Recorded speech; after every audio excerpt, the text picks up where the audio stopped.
Looking for authentic Lukban longganisa? Well, this vlog is for you.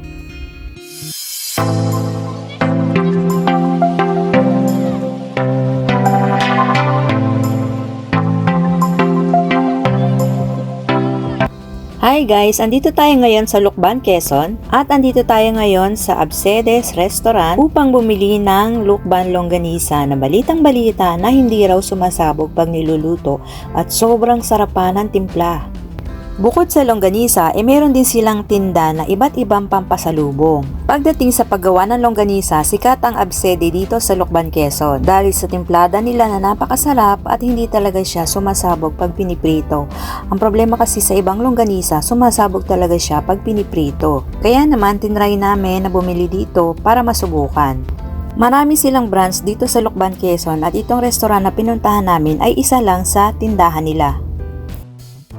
At eto na nga, bumili na nga kami at masusubukan natin pag uwi natin ng bahay kung totoo nga yung balita na hindi talaga sumasabog ang Lukban longganisa. Ang presyo nito ay 220 per dozen sa jumbo at 115 pesos naman per dozen sa regular. Ang Absedes Resto kung saan namin binili ang longganisa ay matatagpuan sa ML Quezon Avenue, Lukban, Quezon. Kaya kung magagawi kayo dito sa Lukban, Quezon at longganisa ang hanap nyo na talaga namang legit sa sarap at original pa ang lasa, dito na lang sa Absedes Lukban Longganisa.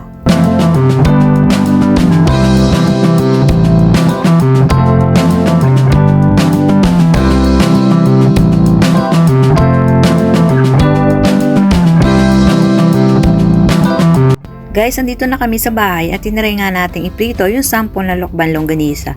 At eto nga yung kinalabasan. At tama nga guys, purong-purong laman talaga ang laman ng longganisang ito. At sobrang malasa siya. Lasang-lasa yung garlic at yung oregano na siya namang pinaka main ingredients ng ating longganisa. Thank you for watching.